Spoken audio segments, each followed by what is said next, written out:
શ્રીમદ રાજચંદ્ર વચનામૃત આંક 755 આની એક્ઝેક્ટ તિથિ નથી, પણ સંવત 1953 ક્યાંક લખાણું છે. આ કોઈ પત્ર નથી,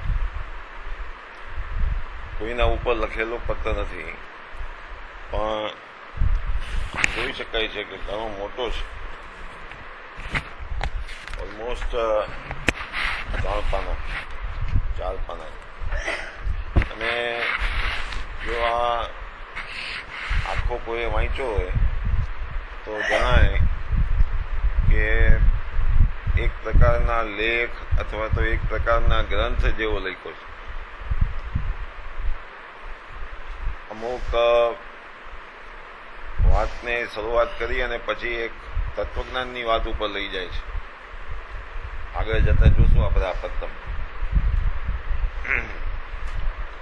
અને શરૂઆતમાં જે બેકગ્રાઉન્ડ તૈયાર કર્યું છે એમાં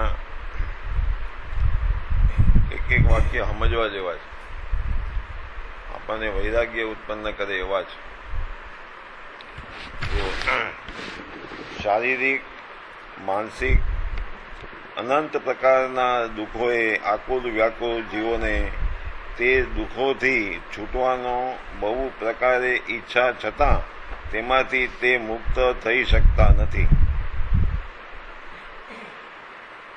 દુઃખમાંથી છૂટવાની ઈચ્છા તો છે જીવોને, પણ એમાંથી છૂટી શકતા નથી. એમ કે સ્ટેટમેન્ટ આ જાતની વિચિત્રતા છે. તેનું શું કારણ? કેવું વિચિત્ર છે આવું કેમ થાય છે? જો જીવો સમજે કે અમને દુઃખ છે અને દુઃખથી છૂટવાની પણ એમની ઈચ્છા છે, છતાં છૂટી શકતા નથી, એવું પ્રશ્ન અનેક જીવોને ઉત્પન્ન થયા કરે, પણ તેનું યથાર્થ સમાધાન કોઈ વિરલ જીવને જ પ્રાપ્ત થાય છે. જ્યાં સુધી દુઃખનું મૂળ કારણ યથાર્થપણે જાણવામાં ન આવ્યું હોય ત્યાં સુધી તે ટાળવાને માટે ગમે તેવો પ્રયત્ન કરવામાં આવે તો પણ દુઃખનો ક્ષય થઈ શકે નહીં. અને ગમે તેટલી અરુચિ, દુઃખ ટાળવાની તો ઈચ્છા છે, પણ દુઃખનું મૂળ કારણ શું છે એ જ્યાં સુધી ન ખબર પડે, ન સમજાય, ત્યાં સુધી દુઃખથી મુક્ત થઈ ન શકે. એમ કે ખાલી દુઃખથી છૂટવાની વાત કરીએ એટલે છૂટી જવાય એમ નથી.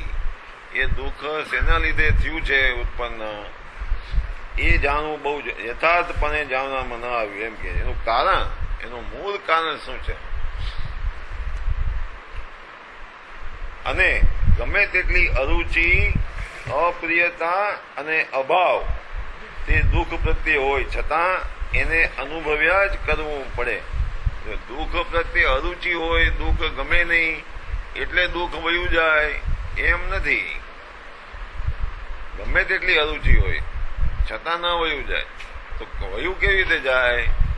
કે દુઃખનું મૂળ કારણ શું છે જો પકડે અને એનો કંઈક ઉપાય કરે તો દુઃખ પરંપરાએ નાબૂદ થાય.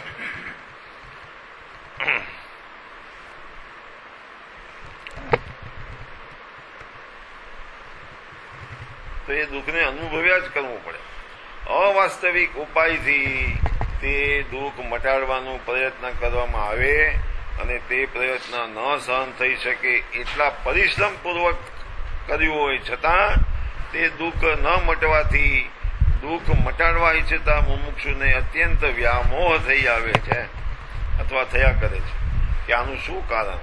જો દુઃખ મટાડવા માટે બહુ પરિશ્રમ કરે, બહુ મહેનત કરે, પણ ખોટી મહેનત કરે, કારણ કે એનું કારણ, મૂળ કારણ શું છે એ તો જાણ્યું નથી. એટલે મહેનત ખૂબ કરે પણ દુઃખ ટળે નહીં. જો આખું બેકગ્રાઉન્ડ તૈયાર કરે છે અત્યારે કે આ શું છે. જીવોને દુઃખ ગમતું નથી, દુઃખ અનુભવ્યા કરે છે, એને ટાળવા માટે ખૂબ પુરુષાર્થ કરે છે, મહેનત કરે છે, છતાં દુઃખ ટળતું નથી. આનું શું કારણ? કે દુઃખનું મૂળ કારણ એને ગોઈતું નથી, સમજો નથી. મહેનત કરીને ઊંધો વળી જાય છતાં દુઃખ ટળે નહીં, અને પ્રયત્ન તો દુઃખ ટાળવાનો જ કરતો હોય. આ તો એક આશ્ચર્યની વાત છે.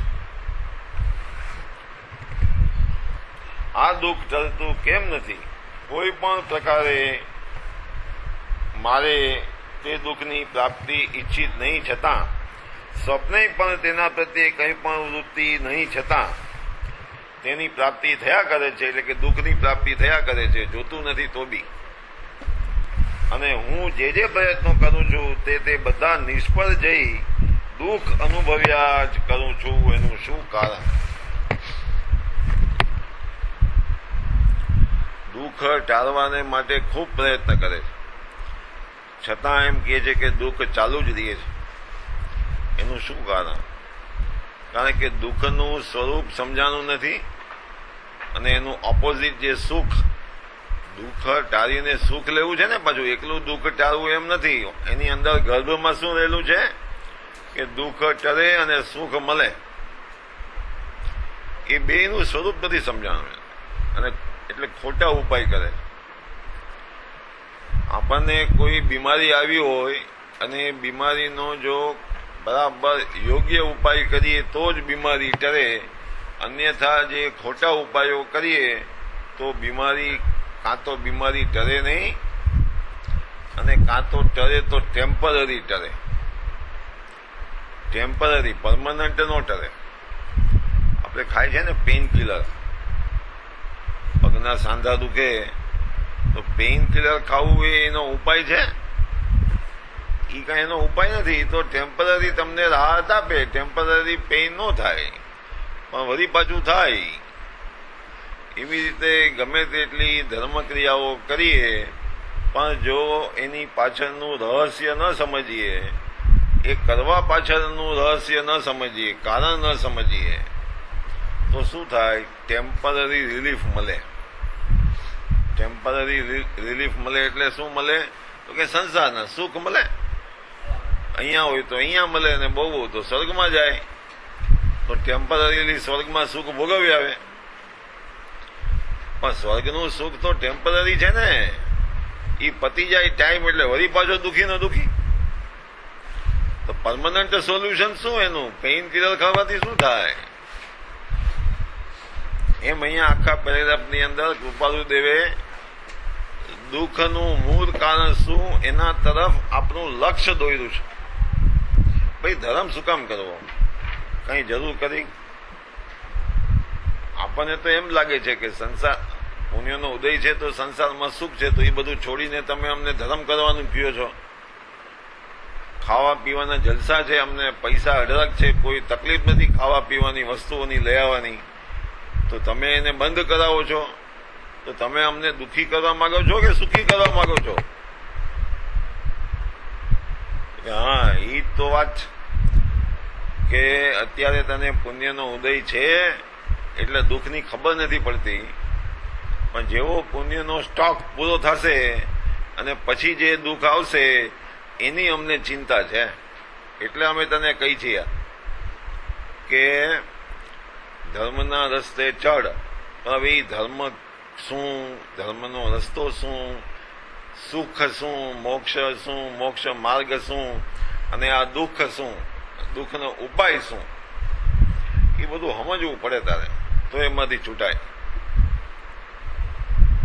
સંસારમાં પણ આપણને કોઈ બીમારી આવી પડે તો આપણે એની વાહે, મોટી બીમારી તો એની વાહે મંડી પડી છે કે આ કેવી, એનું બધું વાંચી છે લઈ આવીને કે ડાયાબિટીસ, તો ડાયાબિટીસ કેવી રીતે થાય એની ચોપડી વાંચી લઈ, કેવી રીતે થયું, પછી શું શું કરવાથી મટે, અને એના અલગ અલગ ઉપાય જ્યાં જ્યાંથી મળે ત્યાં છાપવામાં આવે, મેગેઝિનમાં આવે, બધું વાંચી બેઠા અભ્યાસ કરીએ એનો. શું કામ? કે આ ડાયાબિટીસ જવું જોઈએ. સીધું આપણે ડોક્ટરની દવા ખાવા નથી, ડોક્ટરની દવા તો લઈ જઈ, પણ સાથે સાથે એનો આપણને ચિંતા છે મગજની અંદર, એટલે એનો અભ્યાસ પણ કરીએ છીએ. કેમ થયું આનું કારણ શું? અને જો એનું કારણ પકડાય તો એનો બરાબર ઉપાય થાય, એમ અંદરમાં ખબર છે. તો એવી રીતે આ પેરેગ્રાફ આખામાં એમ કીધું કે જીવ દુઃખી દુઃખી દુઃખી કેટલો દુઃખી થાય છે અને દુઃખ દૂર કરવાની ઈચ્છા પણ રાખે છે, પણ દુઃખ દૂર થતું નથી, કારણ કે દુઃખનું મૂળ કારણ એને પકડ્યું નથી. અને એનો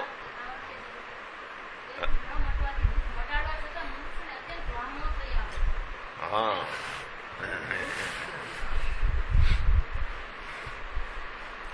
તે દુઃખ ન મટવાથી છે ને તે જો પેલા ઉપર તે પ્રયત્ન ન સહન થઈ શકે એટલા પરિશ્રમ પૂર્વક કર્યું હોય, બહુ પરિશ્રમ કરે ને, શું પરિશ્રમ કરે? હે આપણે શું કરે? જેમ કે ઓલું તો આ જાય છે ને તલવાર કરમાં, પછી ચક્કી ચલાવે ને ઓલું હલાવે ને એ પરસેવા પાડે ને, પરસેવા પાડે એ તો ત્યાં શરીર માટે. હવે અહીંયા ધર્મ માટે શું પરસેવા પાડે જીવ? માંસ ખમણ કરે, અઠાઈ કરે, જાત્રાઓ કરે, 99 જાત્રા કરે તો પરસાવા પડે કે નહીં? થાકી જાય. તો અહીંયા પરિશ્રમ શબ્દ હોય. જો કૃપાદેવ એક એક શબ્દ બહુ યોજનાપૂર્વક નીકળે. પરિશ્રમ કહેવાય એને. એકચ્યુઅલી ધર્મ એ પરિશ્રમ છે. ધર્મ ક્રિયા કરી આપણે એ તો પરિશ્રમ છે જ નહીં. જ્યાં પરિશ્રમ છે ત્યાં ધર્મ નથી, જ્યાં ધર્મ છે ત્યાં સહજ સુખ છે. સહજ સુખ હોય ત્યાં જ ધર્મ હોય. તો અહીંયા તો એમ વાત છે કે પરિશ્રમ કરે બહુ, તો પરિશ્રમ કરે તો એનું ફળ મળવું જોઈએ ને, પણ નથી મળતું. અહીંયા પ્રોબ્લેમ શરૂ થાય કે પરિશ્રમ પૂર્વક કર્યું હોય છતાં તે દુઃખ ન મટવાથી દુઃખ મટાડવા ઈચ્છતા મુમુક્ષુ ને કેવો છે? મુમુક્ષુ કે દુઃખ મટાડવા ઈચ્છે તો છે પણ ખૂબ પરિશ્રમ કરે છે છતાં દુઃખ એનું મટતું નથી. એવા મુમુક્ષુને પછી શું થાય? તો મટાડવા ઈચ્છતા મુમુક્ષુને અત્યંત વ્યામો થઈ આવે છે અથવા થયા કરે. એટલે ખૂબ પરિશ્રમ કરે અને છતાં જે જોતું હોય ન મળે ત્યારે જે પ્રકારની મૂંઝવણ થાય એને વ્યામો કહેવાય. એક તો મૂંઝવણ થાય અથવા તો એને શંકા ઉત્પન્ન થાય કે આ હું જે કરી રહ્યો છું એ બરાબર કરી રહ્યો છું કે નહીં, આનું રિઝલ્ટ કેમ નથી આવતું. એમ શંકાઓ, કુશંકાઓ, અજ્ઞાનતાપૂર્વકની ના બધા વિકલ્પો, એવું બધું એને શરૂ થાય, એને વ્યામોહ કહેવાય. આપણે વેઇટ ઉતારવા માટે ખૂબ પરિશ્રમ કરીએ, મહેનત કરીએ અને કંઈક કોઈકે કીધું હોય એ કરીએ, બધું 6 મહિના સુધી ન ઉતરે વેઇટ, તો પછી આપણને ડાઉટ આવે ને કે કાં તો હું કરું છું એ ખોટું છે, કાં તો ઓલાએ કીધું એ ખોટું છે, કાં તો આ રસ્તો જ ખોટો છે, હવે કંઈક બીજું કરવું જોઈએ. એમ જે બધું શરૂ થાય અંદરમાં મથામાં, એને વ્યામોહ કહેવાય. અને આવું વ્યામોહ કોને થાય? તો મુમુક્ષુને જ થાય. પાછું ઓલાને તો કઈ થાય જ નહીં. સમજાય છે? આ સમજવા જેવું છે. જે બેભાન પડ્યો હોય એને શું થાય? એને દુઃખ લાગે, કોક એને મારી દે તો એને કઈ રિએક્શન છે એનું બેભાનને? આ તો જે જાગતો હોય એને કોઈ થપ્પડ મારે તો રિએક્શન આવે કે કેમ આમ થયું. જાગતો હોય એને દુઃખ લાગે કે આ કેમ આમ થયું, આ દુઃખ કેવી રીતે આવ્યું, આટલી હું મહેનત કરું છું ને. જે જીવ બહુ ધર્મ કરતો હોય ને અને હજી તત્વજ્ઞાન અંદરમાં બેઠું ન હોય અને ખૂબ બધું કરતો હોય, એમ જપ તપ ક્રિયા જ્ઞાન બધું કરતો હોય, એને જયારે જીવનમાં દુઃખ આવે ત્યારે મનમાં એક એવો વિકલ્પ આવે, પ્રશ્ન આવે કે અરે ઓલા હારા કાંઈ ધર્મે નથી કરતા, મસ્તીથી ફરે છે અને એને તો જલસા છે, અને આ ભગવાને મને દુઃખ દીધું. હું આટલું ધર્મ કરું છું, રોજ દેરાસર જાઉં છું, પગે લાગુ છું ભગવાનને, રોજ પૂજા કરું છું, રોજ ચોવિયાર કરું છું, રોજ આમ કરું છું અને મને તકલીફ. અને ઓલા હારા ખાય છે, પીએ, જલસા કરે છે અને મસ્તી મજા છે. આ કઈ જાતનું અંધેર છે? આ અંધેર છે. તો આ જે મનમાં વિકલ્પો આવે, કારણ કે કર્મની વ્યવસ્થા છે ને ત્યાં, તો એ પકડાતી નથી, એ સમજેલી નથી. એટલે અંદરમાં જે આવા બધા વિકલ્પોનું ઘમસાણ ઊભું થાય છે એ વ્યામોહ છે. મુમુક્ષુને આવું ઉત્પન્ન થાય કારણ કે એ દુઃખ દૂર કરવાનો પ્રયત્ન કરી રહ્યો છે. એમ કીધું ને, પુરુષાર્થ ખૂબ પરસેવો પાડી રહ્યો છે, દુઃખ દૂર કરવાનો ખૂબ મહેનત કરી રહ્યો છે. મહેનત તો કરીએ છીએ ને આપણે. જો અહીંયા 9 વાગે આવી હતી તો મહેનત થાય છે કે નહીં? કે બધું જલ્દી કામ આટોપીને મારો ટાઈમસર પહોંચી જાય. એવી રીતે કોઈ પૂજાનો પ્રોગ્રામ હોય, કાંઈ બી પ્રોગ્રામ હોય, બારગામ જવાનું હોય, શિબિરમાં જવાનું હોય, તો બધી મહેનત કરીને જાય છે ને. ભલે 10-15 મિનિટ મોડા આવી અલગ વાત છે, પણ મહેનત તો કરી છે, પુરુષાર્થ તો કરી છે. અને કોક દી તો 9 વાગે ટાઈમસર આવી જશો એવું મનમાં રાખી છે, અને એમ કરતા કરતા પુરુષાર્થ કઈ જાય છે, હાલે જાય છે જિંદગી. પછી વ્યામો થાય ગયા કેમ થતું નથી, એટલે મને વ્યામો થાય ગયા કેમ બધા ટાઈમસર આવતા નથી, એમ મને વ્યામો થાય.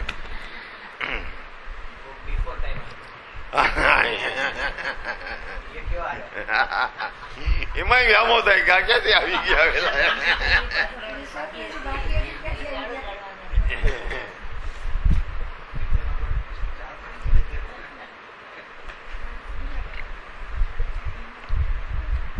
જો આ પત્ર તો નથી પણ આંખ 755 ખબર નથી તમે બધા કેટલાય વાંચ્યો હશે આને પહેલેથી કોઈ વાંચ્યો? આપણે વાંચીને શું કરવું છે? નવનીતભાઈ છે ને બહુ સરસ છે. હા હજી તો આપણે આગળ આવશે ને એટલે ખબર પડતી જશે. બહુ સરસ છે. અને આની અંદર તો કૃપાલુદેવે કોઈ ગ્રંથ કરતા હોય ને એવી રીતે એવી શૈલીથી લખેલું છે તત્વજ્ઞાન. ઘણું બધું કવર કર્યું છે આની અંદર કૃપાલુદેવે, બહુ સમજવા જેવું છે. પહેલા પેરેગ્રાફમાં તો બેકગ્રાઉન્ડ તૈયાર કર્યું છે. દુઃખ શું છે? જો તમને બધાને યાદ હોય તો આપણો સૌથી પહેલો જે ચાર્ટ હતો સંકિતનો, એનો પાયો શું હતો ખબર છે? શરૂઆત ક્યાંથી થઈ હતી? તો દુઃખથી થઈ હતી. નીચે છે ને 2 પાયા કે જીવને ધર્મ કરવાની ઈચ્છા કેવી રીતે શરૂ થાય છે. કાં તો એ પોતાનું દુઃખ જુએ છે, અને કાં તો જો હોશિયાર હોય ચાલાક હોય તો બીજાનું દુઃખ જોઈને ચેતી જાય છે, અને એને થાય છે કે આ કેમ આવું દુઃખ ક્યાંથી આવ્યું, શું છે આનું કારણ, મને આવું દુઃખ આવે કે નહીં, એમ કરીને દુઃખથી છૂટવાની ઝોરણા અને એની સામે સુખ પ્રાપ્ત કરવાની ઝોરણા. અહીંયાથી તો ધર્મની શરૂઆત થાય છે. ઈ લેજો પણ હા, ઈ કદાચ તો એટલા માટે આટલો મોટો પેરેગ્રાફ લખી અને કૃપાલુદેવે એક બેકગ્રાઉન્ડ તૈયાર કર્યું કે મુમુક્ષુ જીવ અથવા તો બધા જીવ, પહેલા તો એમ કીધું બધા જીવ દુઃખ દૂર કરવા ઈચ્છે છે. કદાચ ખુલ્લું કહીને ન ઈચ્છતા હોય, કારણ કે હવે જે જીવો સંસારમાં ખૂબ સુખ સાહેબીમાં પડ્યા હોય એને તો કઈ દુઃખનો અહેસાસ ન થાય. પુણ્યના પ્રતાપે ખૂબ સુખ સાહેબી હોય એને દુઃખનો અહેસાસ ન થાય તો ક્યારે થાય? થાય તો ખરો જયારે મરણ આવે ત્યારે. કાં તો પોતાનું મરણ એને દેખાય એટલે નજીક આવે ને મરણ ઈ દેખાય પોતાને, અને કાં તો ઈ અચાનક મરી જાય તો બીજાને દેખાય. અત્યારે આપણને ગઈકાલના જ બનાવ છે ને મદ્રાસમાં, કેવા બનાવ છે આપણને વૈરાગ આવે એવા છે. ગઈકાલે તો એક સ્મશાનમાં હું જઈ આવ્યો અને બીજાનું આપણે સાંભળ્યું છે તો કેવું અચાનક થાય છે મૃત્યુ, અને કેવી સુખ સાહેબીમાં. કોઈ પ્રકારનું દુઃખ નહીં, પૈસાનું તો દુઃખ નહીં જ, કુટુંબનું દુઃખ નહીં, બધા સરસ. શરીરનું દુઃખ નહીં, પણ આ શરીરનો ભરોસો કરવા જેવું નથી. શરીર માંદું પડીને જ છૂટે એવો કોઈ નિયમ નથી. હારામાં હારું શરીર હોય ને 1 સેકન્ડમાં છોડી દે, લ્યો બોલો, એનો ભરોસો કરવા જેવું નથી. દુઃખ દુઃખ દુઃખથી આ સંસાર ભરેલો છે, અને જે કાંઈ સુખ દેખાય છે થોડું ઘણું થોડા સમય માટે એ ઝાંઝવાના જળ જેવું છે પણ છે નહીં.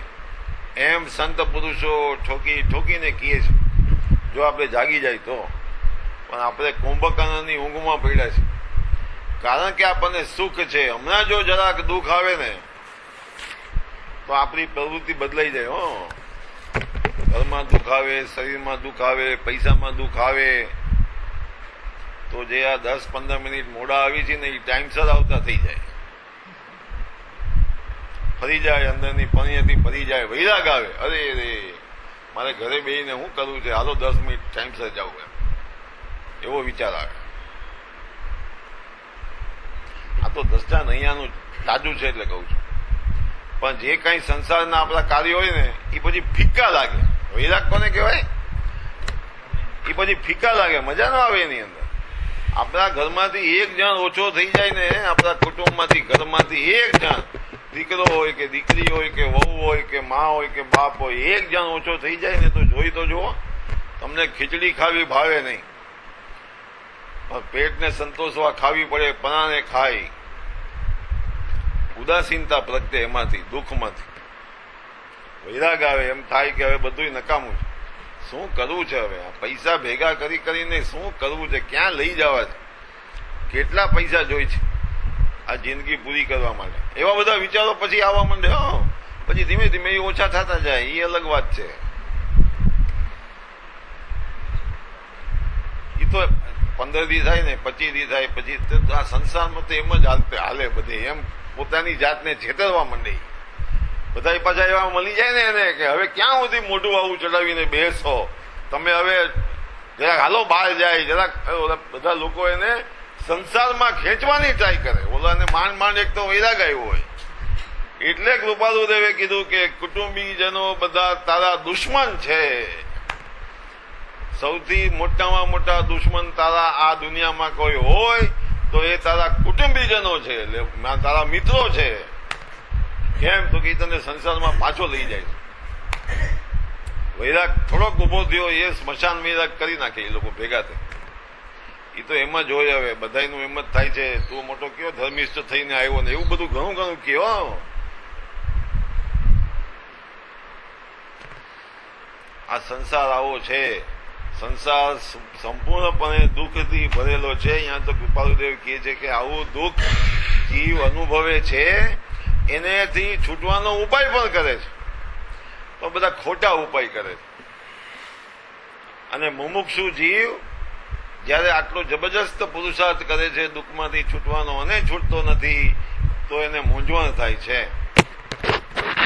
મુમુક્ષુની ડેફિનેશનમાં જ કીધી ને મૂંઝવણ કૃપાલુદેવે 254માં. કોને કહેવાય મુમુક્ષુ? તો કે મોહાશક્તિથી મૂંઝાય, એને તો મુમુક્ષુ કહેવાય. મૂંઝાય હજી તો ખાલી, એનો ઉપાયની તો પછી વાત રહી, પણ પેલા મૂંઝવણ થાય છે. આપણે તો ગળા ડૂબ પાણીમાં પડ્યા હોય તોય મૂંઝવણ થતી નથી, તોય આપણું મોઢું ખુલતું નથી. જેનું નાક દાબી દે ને એનું મોઢું ખુલી જાય, એને મૂંઝવણ કહેવાય. આપણે તો એવા મહાયોગીશ્વરો છીએ કે નાક બંધ કરી દઈએ, મોઢા બંધ કરી દઈએ તોય આપણે જીવી શકીએ છીએ. બોલો, ઓલા હિમાલયમાં યોગીઓ 1000 વર્ષ જીવે ને એવું બધું કરે, શ્વાસનો કંટ્રોલ કરીને. આપણને તો મોહાશક્તિ મૂંઝવણ થતી જ નથી. એવા લીધા પાક્કા થઈ ગયા છે. એક નહીં 5 સંતો ભેગા થઈને આપણા નાક દબાવે તોય આપણે એવા અટ્ટાકટ્ટા રહી છીએ, કાંઈ થાય જ નહીં. આપણને મૂંઝવણ જ થતી નથી. મોહાશક્તિની મૂંઝવણ તો અનુભવીએ તો ખબર પડે. તો ખાલી શબ્દો છે. સંસારની જીવનની રોજિંદા જીવનની એક પળ આમ મૂંઝવણ ભરેલી લાગે જીવને. કોઈ દી એવું થાય છે કે મહિનો પૂરો થાય અને આમ લગભગ તો હિસાબ હોય ને દુકાનનો એમ કે આ મહિને 5 લાખનો નફો થયો, એમ તો મૂંઝવણ થાય છે કે હરખ થાય છે. પાછો બીજા મહિને 5-6 લાખ નફો થયો, એમ તો પ્રોગ્રેસ બહુ સારો છે. એમ કે શું કે પ્રગતિ, ગ્રોથ ઓરિએન્ટેડ બિઝનેસ છે અમારો. મરી જવાનો બિઝનેસ છે એને ગ્રોથ ઓરિએન્ટેડ બિઝનેસ કહે. મૂંઝવણ થતી નથી આને. અને મુમુક્ષુ થઈ ગયો એટલે પાછો ક્રિયાઓ કરતો થઈ જાય. કાંઈ ને કાંઈ કરે, ધર્મના કામ કરે, કાંઈ ને કાંઈ થોડું દાન બાન કરી નાખે.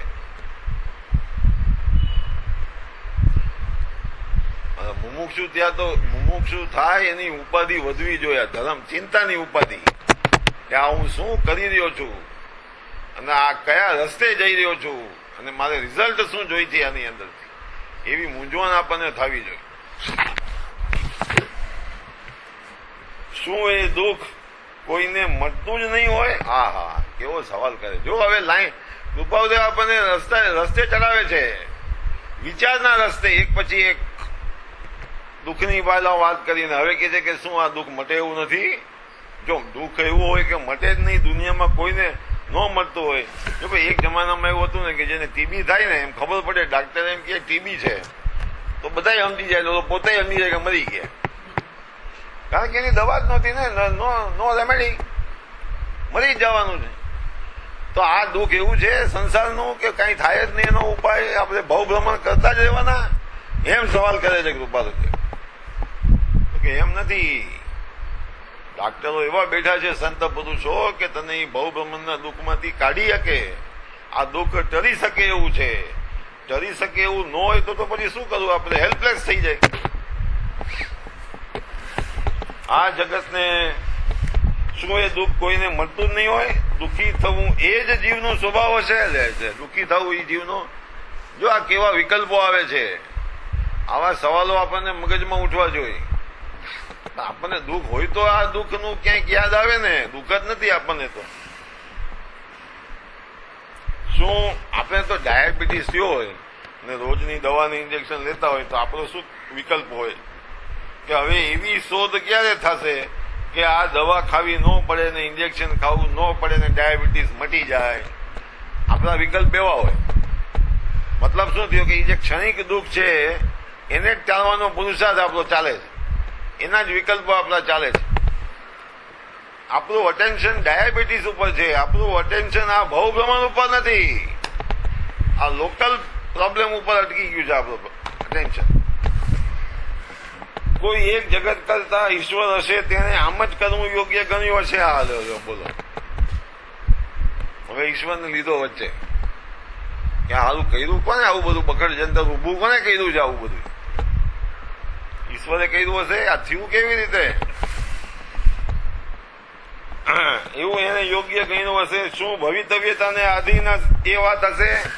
જુઓ કેવી ખૂબી છે કૃપાલુ દેવ કે બે દર્શનને હામ હામે લઈ લીધા અહીંયા આના જવાબ શોધવા માટે. તો એક તો ઈશ્વર ને માનનારું દર્શન કે ઈશ્વરે કર્યું હશે આવું બધું ભેગું, અને એની સામે બીજું જે ઈશ્વરને નથી માનતા એ શું? તો કે એ ભવિતવ્યતાને માને છે. તો કે આવું દુઃખ આવે અને ન ટરે અને ખોટા ઉપાય થાય આવું બધું કોને ગોઈઠું હશે? તો કે શું આ બધું ભવિતવ્યતાને આધીન હશે? એમ કરીને સવાલ કરે. ભવિતવ્ય કોના હાથમાં છે? સમજાય છે? 5 સમયમાં ભવિતવ્ય તો આવે છે 5 સમય, કાળ લબ્ધિ આવે છે 5 સમય, પણ સૌથી અગત્યનું સમય કયું? અને એ પુરુષાર્થનો આધાર શેના ઉપર? કે સ્વભાવ ઉપર. આ બે અગત્યના, પણ સ્વભાવ તો દ્રવ્ય દ્રષ્ટિએ અગત્યનો અને પુરુષાર્થ પર્યાય દ્રષ્ટિએ અગત્યનો. સમજાય છે? પર્યાયની અંદર પુરુષાર્થ કરવો એ મારા હાથની વાત છે, અને એ હું કરી શકું છું. શું કામ? કે અંદર સ્વભાવ પડ્યો છે એવો, એટલે એનો આધાર છે. ભાઈ અબજોપતિ બાપનો દીકરો હોય એ ધંધો કરવા નીકળે તો બાપ એને કહે ને કે તું તારે કર ધંધો, નુકસાન થશે તો હું બેઠો છું. તો ઓલાને જે તાકાત આવે છે ધંધો ખેડવાની, પુરુષાર્થ કરવાની તાકાત ક્યાંથી આવે? એના બાપના આધારે આવે છે ને. કે જે બી થશે તો આપણા સ્વભાવમાં જે અનંત શક્તિઓ પડી છે એ અનંત શક્તિઓના આધારે પર્યાયની અંદર આપણે શક્તિઓને પ્રગટાવવાનો પુરુષાર્થ કરવાનો છે. તો એ પુરુષાર્થ મારા હાથમાં છે. એટલે ભવિતવ્ય પુરુષાર્થ કરીએ એટલે ઓટોમેટિક ભવિતવ્ય સુધરી જાય. જાય ક્યાંય? કદાચ આજે નહીં તો કાલે, એનો વાંધો નથી, ટાઈમનો વાંધો નથી, ફળ મળવું જોઈએ. તો શું ભવિતવ્યતાને આધીન એ વાત હશે?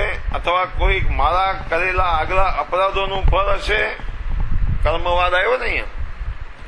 એ વગેરે અનેક પ્રકારના વિકલ્પો જે જીવો મન સહિત દેહધારી છે તે કર્યા કરે છે. જો સંઘની પંચેન્દ્રિયને લીધા અહીંયા ઇનડાયરેક્ટલી, નામ પાડ્યા વગર, શાસ્ત્રીય ભાષા વાપર્યા વગર મન સહિતના દેહધારી જીવો કરી શકે આવા વિચાર, બીજા લોકો ન કરી શકે.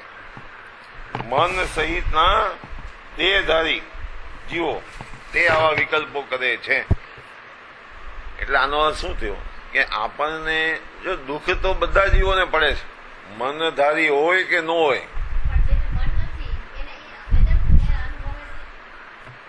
જો હા, એટલે જો આપણે મન વગરનાનું વેદન કાઢી નાખીએ ને તો બહુ ગડબડ થઈ જાય એવું છે.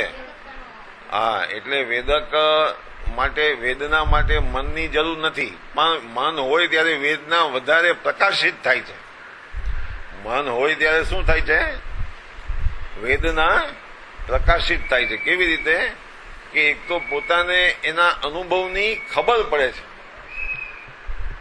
સમજાય છે? મતિ જ્ઞાન કેવું કામ કરે છે? એ મતિ જ્ઞાન, જો વેદના એ જ્ઞાનનો વિષય નથી એ પ્રકારે ત્યાં, પણ જ્ઞાનમાં ખબર પડે છે કે મને આ દુઃખ થાય છે, ખબર પડે છે એ જ વેદના.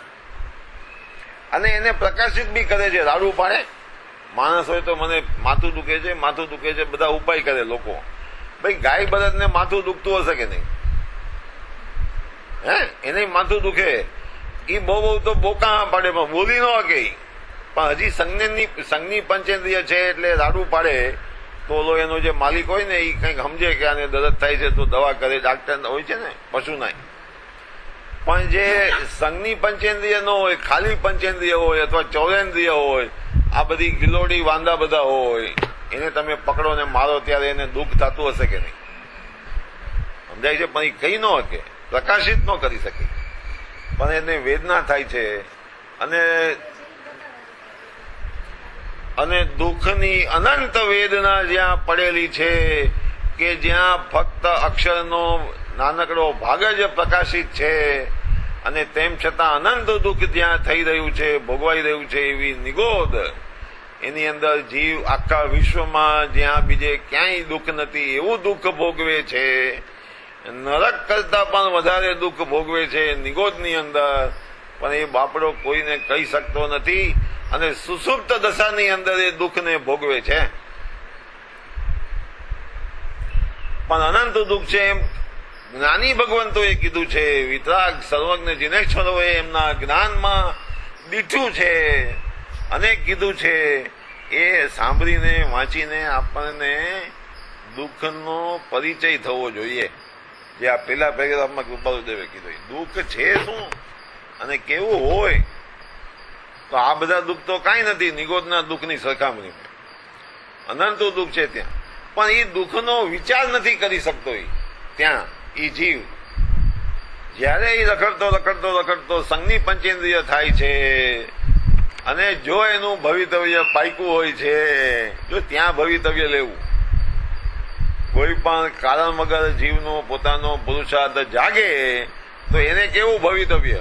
પણ પુરુષાર્થ જાગ્યા પછી જે ધ્યેય પ્રાપ્ત કરવા માટે જે કરવું પડે ત્યાં ન લેવું ભવિતવ્ય. સમજાય છે આ વાત? 10 વર્ષ પહેલા તમે સત્સંગમાં આવતા ચાલુ થયા એ ભવિતવ્ય, પણ હવે ભવિતવ્ય નહીં. સમજાય છે? આ તો સમજવા માટેની વાત છે. દ્રષ્ટાંત કે એક વખત લાઈને ચડ્યો પછી ભવિતવ્ય નહીં, લાઈને ચડ્યો એ ભવિતવ્ય. તો પછી જો પુરુષાર્થ ના કરે તો એનો વાંક, એ ભવિતવ્યનો વાંક નહીં. ભવિતવ્યનો આધાર હશે કે કેમ? એમ સવાલ કર્યો ને કૃપાલુદેવે. લોકો બધા ધર્મ કરે છે એ ભવિતવ્યના આધારે કરે છે કે પોતાના પુરુષાર્થના આધારે કરે છે? તો કે પોતાનો પુરુષાર્થ ત્યાં જરૂરી છે, ભવિતવ્ય જરૂરી નથી. ત્યાં તો બધા વિકલ્પ છે ને અલગ અલગ, કે ભાઈ ઈશ્વર કરે છે, ભવિતવ્ય કરે છે, કોણ કરે છે આ બધું એમ. કારણ કે જો કોણ કરે છે એ ખબર પડે તો એનો ઉપાય કરીને, જો આપણને ઈશ્વર કરે છે એમ ખબર પડે તો આપણે શું કરવું? તો વેરી સિમ્પલ ને, ભગવાનના મંદિરમાં જઈને ભગવાનની ભક્તિ કરવી, ભગવાનને પ્રસન્ન કરવા, તો આપણું દુઃખ દૂર થઈ જાય. જો એમ હોય તો આ એનો ઉપાય બહુ સરસ છે. અચ્છા એમ નથી તો ભવિતવ્ય છે, તો એનું કેમ કરવું એ બતાવો. તો એનું કારણ ખબર પડે તો એનો રસ્તો નક્કી થાય કે હવે કેમ કરવું એમ. તો હા,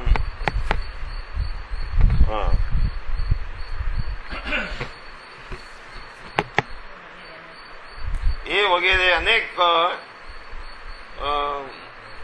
પ્રકારના વિકલ્પો જે જીવો મન સહિત દેહધારી છે તે કર્યા કરે છે, અને જે જીવો મન રહિત છે તે અવ્યક્તપણે દુઃખનો અનુભવ, આવ્યું ને એ જ વાત છે, અવ્યક્તપણે દુઃખનો અનુભવ કરે છે, અને અવ્યક્તપણે તે દુઃખ મટે એવી ઈચ્છા રાખ્યા કરે છે. જો એ જે બેન્દ્રી તેન્દ્રી ચૌરેન્દ્રિય છે એને મન નથી, પણ અંદરમાં તો આ દુઃખ ટાળવાની ઈચ્છા છે ને.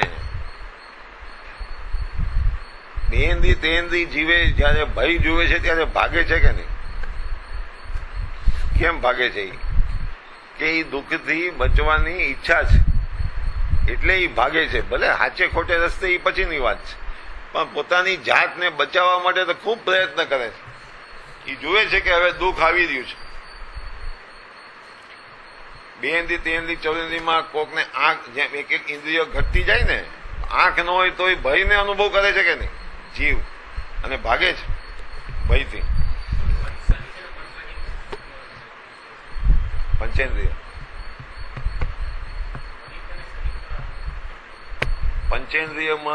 પંચેન્દ્રિય જીવોમાં બે પ્રકાર છે.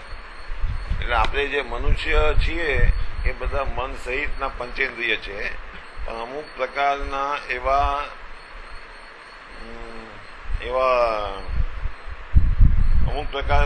જીવ હોય છે સૂક્ષ્મ, કે જે પંચેન્દ્રિય હોય પણ મન ન હોય.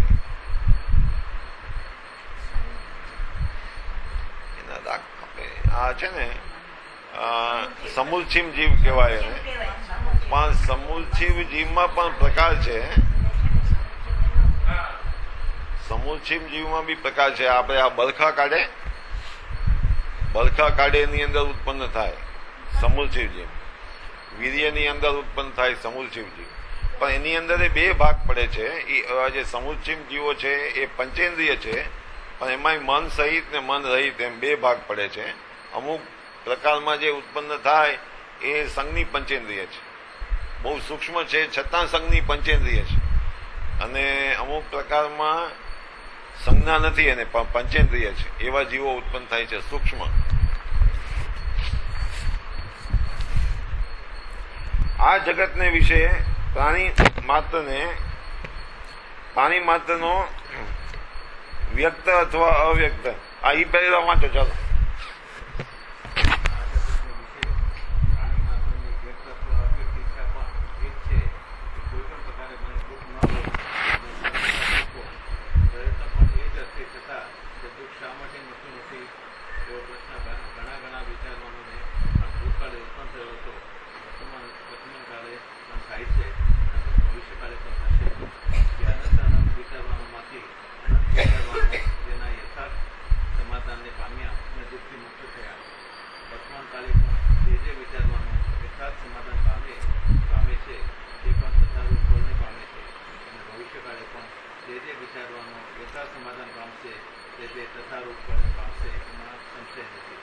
છે ને હવે એક ફર્ધર ડેવલપ કરે છે આ પેરેગ્રાફમાં કૃપાલુ દેવાઈ કે વ્યક્ત અથવા અવ્યક્ત ઈચ્છા પણ એ જ છે દરેકની, કે કોઈ પણ પ્રકારે મને દુઃખ ન થાય, મને દુઃખ ન હોય. તો આ તો એનો બેઝ તૈયાર થયો. ઈચ્છા તો બધાની એવી છે કે જે કરવું હોય અમે કરવા તૈયાર છીએ. અમને કયો તમે શું કરવું એ કોઈ પણ પ્રકારે, પણ દુઃખ અમારે નથી જોતું, દુઃખ કાઢવું છે અમારે, એવી દરેકની ઈચ્છા છે. અને સર્વથા સુખ હો પ્રયત્ન પણ એ જ છે બધાયનો. તો એટલે તો આપણે લીધું હતું ને આપણા ચાર્ટની અંદર બેઝમાં, જો દુઃખ નથી જોતું અને સુખ જોઈ છે, તો સુખનું સ્વરૂપ નક્કી કરવું પડે. કેવું સુખ જોઈ છે એ આપણે લખ્યું છે એની અંદર આપણા ચાર્ટમાં. અને પ્રયત્ન પણ એ જ અર્થે, છતાં તે દુઃખ શા માટે મળતું નથી એવો પણ ઘણા વિચારવાનોને હવે અહીંયા આ વાત શરૂ કરે કે આ તો પ્રોબ્લેમ થયો નક્કી કે ભાઈ દુઃખ ઈચ્છા છે ટાળવાની, પણ છતાં જાતું નથી, ટળતું નથી. તો કેમ? એવો વિચાર કોને આવે છે? તો કે વિચારવાન જીવોને. બાકી તો બધું એમને એમ હાઈકે રાખે છે, હાઈવે રાખે છે દુનિયામાં. પણ વિચારવાન જીવો હવે બેઠા નક્કી કરવા કે આ છે શું, આ રામાયણ શેની છે. અને આપણે કથાનું યુગમાં તો એના ઘણા દ્રષ્ટાંતો છે ને. બુદ્ધ ભગવાનને વિચાર ના જાગી મૃત્યુ જોઈને. 3 પ્રસંગ જોયા ને એને મહેલમાંથી નીકળીને. અને એના બાપને ખબર હતી તો એને બહાર જ નહોતા જવા દેતા કે આ દુઃખ જુએ તો એને વૈરાગ આવે ને. આપણા જેવું આપણને પુણ્ય, આપણો બાપ કોણ છે? પુણ્ય. એ બરાબર સમજીને બેઠો છે કે આને તો એવું જલસા કરાવું કે એમાંથી બહાર નીકળે તો એ ધર્મનો વિચાર કરે ને, માથાકૂટ જ ન જોઈ. પણ એ તો અચાનક બહાર નીકળી ગયા તો ઓલી ડોસીને જોઈ, યાદ છે ને એ કથા, મતલબ ચાચડીને જોઈને એવું બધું, તો એને વિચાર શરૂ થયો. એમ જો આ વિચારવાની વાત ચાલે કે આ છે શું, આ મૃત્યુ છે શું, એમ કરીને ચાલુ થયું. અને કૃપાલુદેવે બી ક્યાંથી શરૂઆત કરી નાનપણમાં, હું કોણ છું, ક્યાંથી થયો, શું સ્વરૂપ છે મારું ખરું. તો એ શું છે, એ વિચારવાન જીવની વાત છે. કે આ છે શું બધું, એ શરૂઆત અહીંયાથી થાય. અહીંયા એક વાત કરે છે કે અનંતા વિચારવાન જીવોએ આવો વિચાર કર્યો ભૂતકાળમાં, અત્યારે કરે છે અને ભવિષ્યકાળમાં કરશે. જો કૃપાલુદેવની આ એક મહાન ખૂબી છે. આખા વચનામૃતની અંદર કૃપાલુદેવને જ્યાં જ્યાં સિદ્ધાંત જોશોથી ઠોકી ઠોકીને બેસાડવો છે, ત્યાં એ હંમેશા એ સિદ્ધાંતની કે એ વાતની ત્રણેય કાળની વાત કરે છે. જયારે કૃપાલુદેવ જે જગ્યાએ ત્રણેય કાળની વાત કરે કે આમ હતું, આમ છે અને આમ થશે, ત્યારે સમજી લેવું કે હવે આની અંદર કોઈ મીન મેચ ફેરફાર નથી. એની અંદર દ્રવ્ય ક્ષેત્ર કાળ ભાવના પરિણમન નથી, બદલાતું નથી. આપણે કહીએ ને 5મો વારો છે અત્યારે, તો ભાઈ હવે સમય પ્રમાણે ક્ષેત્ર પ્રમાણે કઈ ફેરફાર કરો એમ તો કરો. એ એવી વાતમાં કરો ને થાય એ વાત અલગ છે. પણ અમુક વાત એવી છે કે જેની અંદર કોઈ ફેરફાર ન થાય, ભૂતકાળમાં આમ હતું, અત્યારે આમ છે ને ભવિષ્યમાં આમ થશે, નો ચેન્જ એટ ઓલ, તો એ જડબે સલાટ ત્યાં સિદ્ધાંત બેસાડીને વાત કરે. અથવા તો એ પ્રયોગ, અથવા તો એ પ્રયત્ન, અથવા તો એ વિધિ, જેની બી વાત કરતા હોય એની વાત જડબે સલાટ કરે છે જયારે ત્રણેય કાળની વાત કરે ત્યારે. અને આ કૃપાલુદેવનું પેટર્ન છે. આ જો તમે વચનામૃતનો અભ્યાસ કરો તો સમજાય. કૃપાલુદેવની આ પેટર્ન છે, આ શૈલી. આમ તો જે કૃપાલુદેવની શૈલી છે ને એ આખી આખી 1000 વર્ષ સુધી પેટન્ટ રહેવાની છે, હું તમને કહી દઉં. કારણ કે આવો યુગ પુરુષ ભૂતકાળમાં બહુ ઓછા થયા છે, વર્તમાન કાળમાં તો છે જ નહીં, અને ભવિષ્ય કાળમાં મને આશા નથી કે થાય. આ સમજી લેવું હો કૃપાલુદેવ.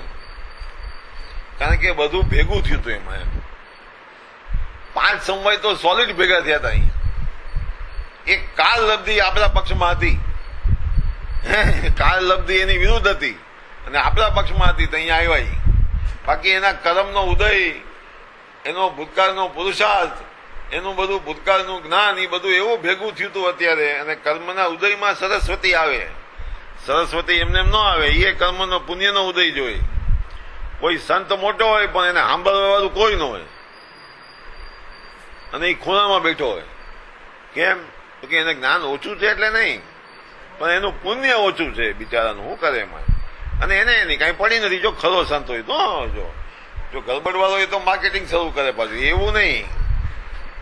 એવું નહીં લેવાનું. એમ સંત, સાચો સંત પુણ્યના ઉદયથી આવે. મને કોઈ પૂછે હો કે તમારે આપણા સત્સંગની આમ તો હવે ઘણાને ખબર પડી છે ને કે તમારે કેટલા ભેગા થાય, પૂછે.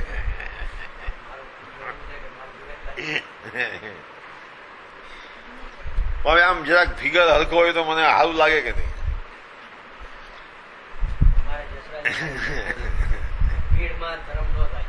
હા, એ તો બોલવા અંદરમાં તો થોડું લપ થાય આમ કે હમણાં. પણ એના મારે તો એ કે મને શું થાય એ અગત્યનું નથી. મારે તો એ સિદ્ધાંત સમજાવવો છે કે અહીંયા જે ભેગા થાય, મને સાંભળવા વાળા 25 હોય કે 500 હોય, એ શેના આધારે? એ મારી હોશિયારીના આધારે નહીં. મારે તો એ કેવું છે, મારી હોશિયારી ગમે એટલી હોય પણ મારું પુણ્ય ન હોય તો મને કોઈ ન સાંભળે, મારી બાયડી ન સાંભળે. મારું જો પુણ્ય ન હોય શું છે એ એમ કે હવે આ બધું ઠીક, હવે બેવો ને તમે. પુણ્યનો આધાર છે. અને હું હાવ લબાડ જેવો તોય મારા વખાણ કરે. શેના આધારે? પુણ્યના આધારે. એટલે આ તો મારે તો એ સમજાવવું છે કે આ બધા પુણ્યના ખેલ છે. આ આત્માના દ્રવ્ય સ્વભાવના ખેલ નથી. આ એ આપણે સમજી લેવું જોઈએ. એક સાંભળે કે 500 સાંભળે, એમાં દ્રવ્યને શું ફેર પડે છે, સ્વભાવને શું ફેર પડે છે? મારી દ્રષ્ટિ તો મારા સ્વભાવ ઉપર હોવી જોઈએ.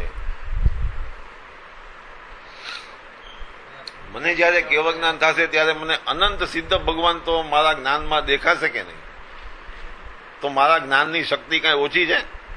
પછી મારે સાંભળવાવાળાની કેટલાની જરૂર છે? એટલે દ્રષ્ટિ ક્યાં હોવી જોઈએ? જો બહિ દ્રષ્ટિ હોય તો સામે તમે બધા દેખાવ, અને અંતરદ્રષ્ટિ હોય તો સામે કોઈ ન હોય તો હું મને મારું દેખાય. દ્રષ્ટિનો વિષય છે. એટલે અહીંયા કહે છે વિચારવાન જીવો ભૂતકાળમાં અનંત થઈ ગયા. અનંત અનંત બે વખત કહે છે. અનંત અનંત વિચારણાઓમાંથી અને અનંત વિચારવાનો તેના યથાર્થ સમાધાનને પામ્યા. હવે છે ને, કારણ કે પ્રશ્ન તો ઉભો થયો છે ને આગળ, તેનું યથાર્થ સમાધાન થાય તો દુઃખ જાય અને સુખ આવે. પણ એવું યથાર્થ સમાધાન કેટલા કરી શકાય? તો કે અનંત તો કરી શક્યા, પણ એ અનંત પાછું અનંતનો અનંતમો ભાગ છે એટલા કરી શક્યા. યથાર્થ સમાધાન થવું એટલે શું થવું? જ્ઞાની થવું. જ્ઞાની થઈ ગયા ભૂતકાળમાં અને ભવિષ્યમાં થશે. એ બધા કેટલા છે? તો અનંત. પણ જે અનંત છે એનો અનંતમો ભાગ છે એવા વિચારવાન જીવો, એને યથાર્થ સમાધાન થયું. એટલે આમાંથી શું સમજવા મળ્યું? કે આપણને દુઃખ છે એનો પેલા તો અહેસાસ થવો જોઈએ, નક્કી થવું જોઈએ કે હું દુઃખી છું.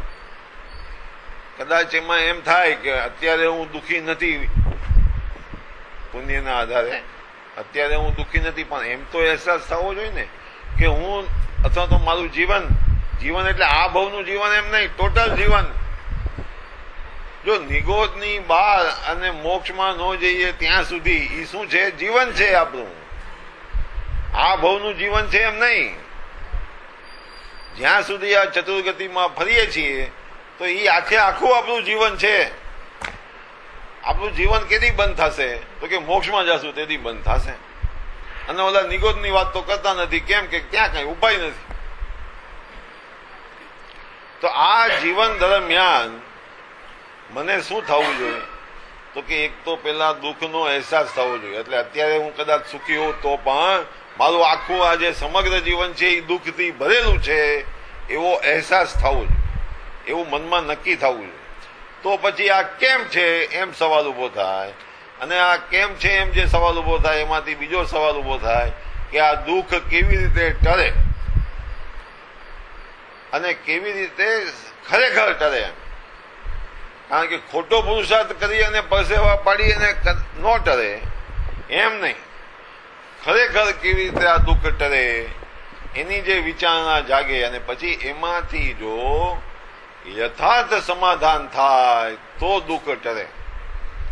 અયથાર્થ એટલે કે ખોટું સમાધાન થાય એટલે કે ખોટા જવાબ લઈને ઘરે વયો જાય તો દુઃખ ટળે નહીં. કેમ કે પરિભ્રમણ ટળે નહીં.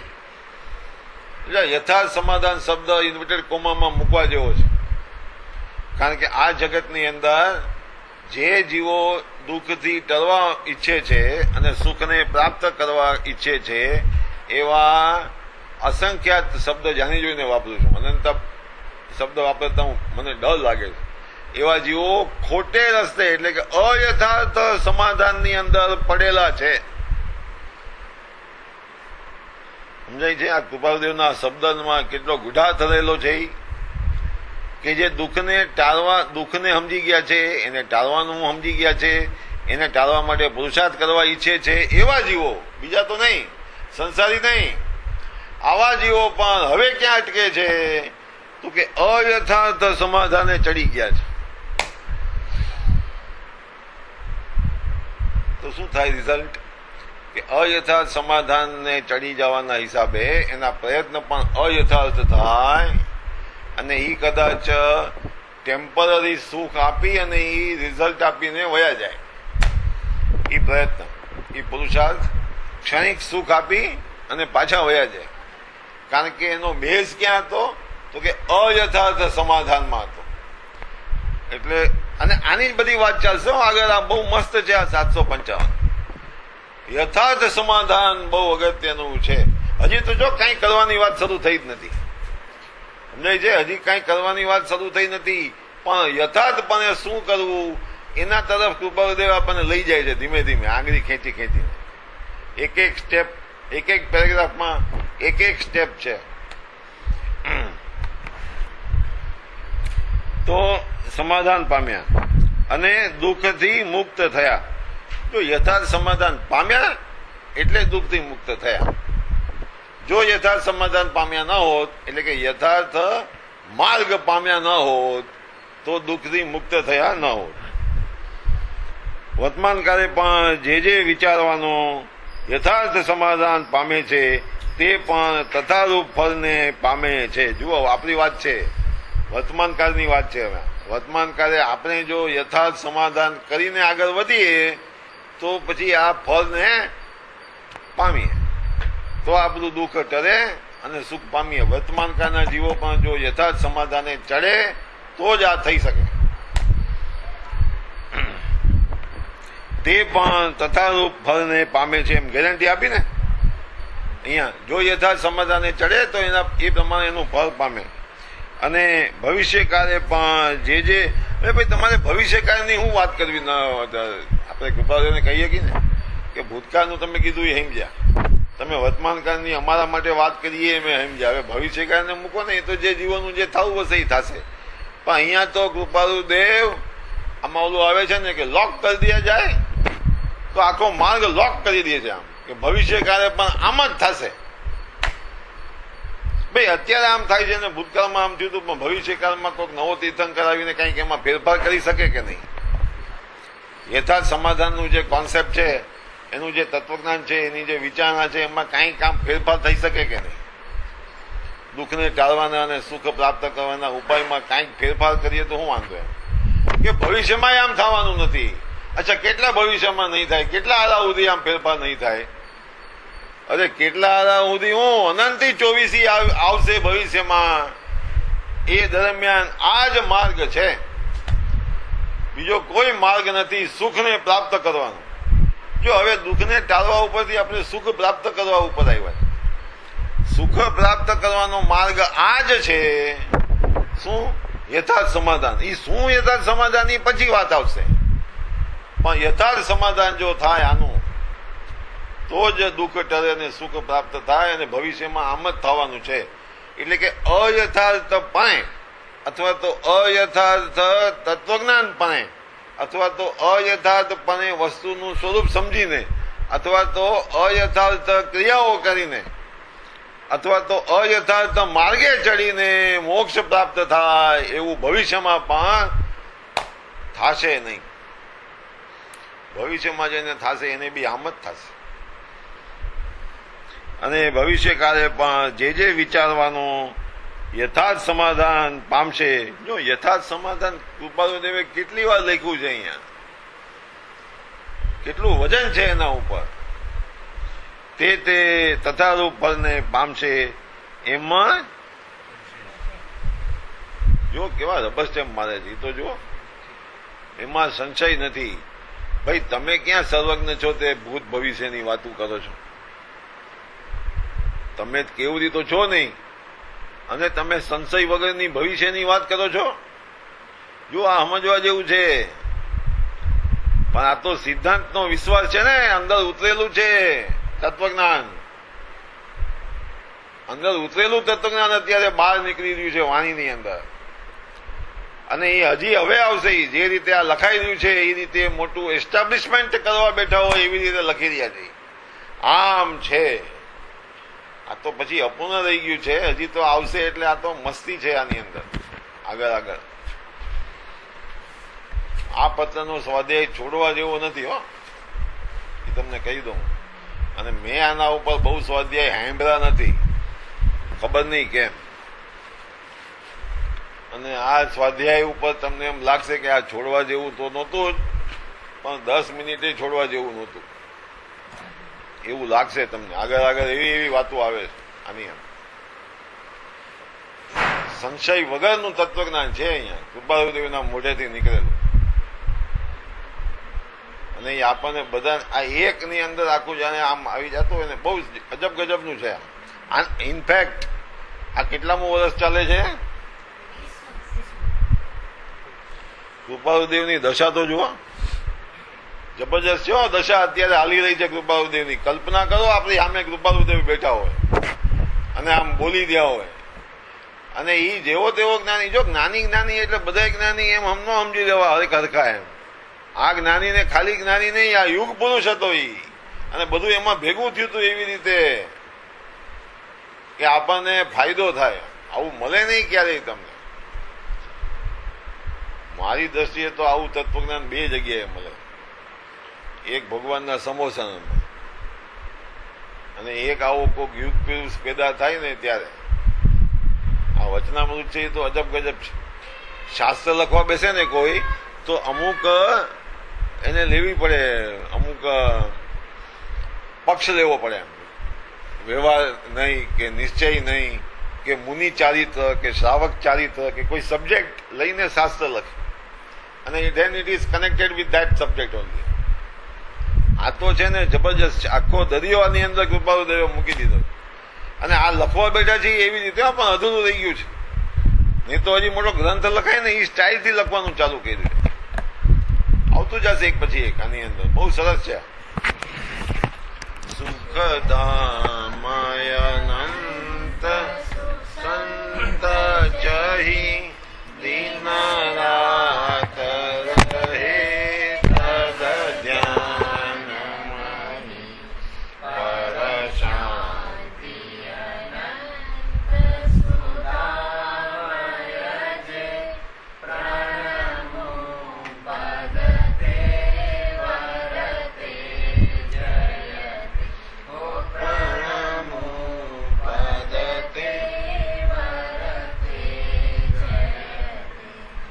गुरुदेव की जय, परम कृपालु देव की जय, त्रिलोकनाथ की जय, बसंतन की जय, आनंद घन आत्मा